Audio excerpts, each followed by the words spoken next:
আজকে আমাদের গাছে সকাল সকাল আজ প্রচুর কুয়াশা দিয়েছে, কিন্তু আজকে আমাদের যে গাছটা আছে না, সজনে গাছের ফুল প্রচুর পড়েছে। সকাল থেকেই দেখছি প্রায় গাছের তলাটা সাদা হয়ে আছে ফুলে। তাই আমি আজকে ভাবলাম এই ফুলগুলো তুলবো, মানে মাটি থেকে তুলে নিয়ে এটা করব, তরকারি রান্না করব।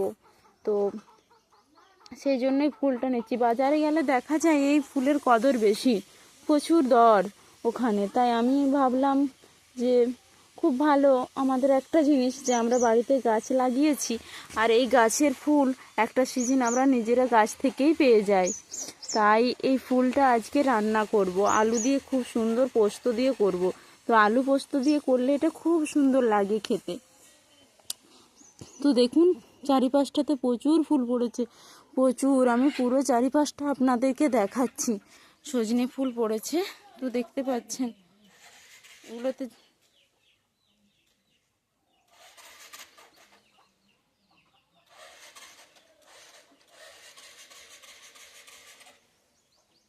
আর এই যে একটি বাটি আমি তুলেছি, পড়েছিল সকাল থেকে, এক বাটি প্রায় হয়েছে আমার তোলা। তো সজনে ফুল দিয়ে সুন্দর করে ফুলটা আগে সেদ্ধ করে নিতে হবে, নেওয়ার পর ওর জলটা ফেলে দিতে হবে। তারপর ছোট ছোট পোস্ত আকারে আলু কাটতে হবে, পোস্তুর আলু যেভাবে কাটা হয়।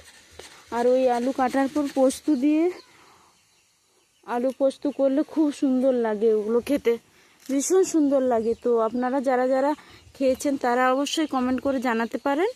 আর আরেকটা জিনিস, আপনারা রান্না করে খাবেন বাড়িতে, পোস্ত বানিয়ে খুব সুন্দর লাগবে, খুব সুস্বাদু লাগে। বছরে একবার এই খাবার খাওয়া খুব ভালো। দেখেছেন এই দুটো টুপ করে পড়লো গাছের ওপর থেকে,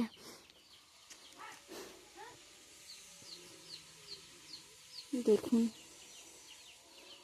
একদম টাটকা টাটকা গাছ থেকে পাচ্ছি। দোকানেটা কিনে আনা যেটা, ওটা গাছে পড়ে থাকে, তারপরে ওটা দোকানদাররা নিয়ে আসে পাইকারি হিসাবে। তো আমি এটা এখান থেকে পুরো টাটকা একদম পিওর যাকে বলে, সকাল সকাল গাছের থেকে পড়ে যাওয়া সজনে ফুল নিলাম।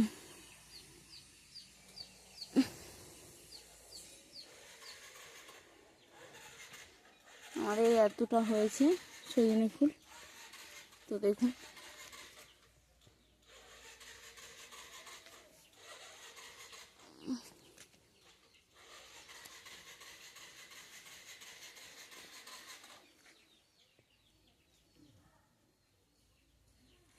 এই সজনে ফুলগুলো, এই সুগন্ধটা খুব সুন্দর, খুব ভালো লাগে খেতে। তো যাই হোক, আজকের মতন আমার সজনে ফুল হয়ে গেছে পুরো এক বাটি, এই যে। তো দেখতেই পাচ্ছেন খুব সুন্দর লাগছে সজনে ফুলটা, একটি বাটি। তো এটা নিয়ে আমি যাচ্ছি বাড়িতে। যাই হোক, আজকের ব্লগটা এখানে আমি শেষ করছি।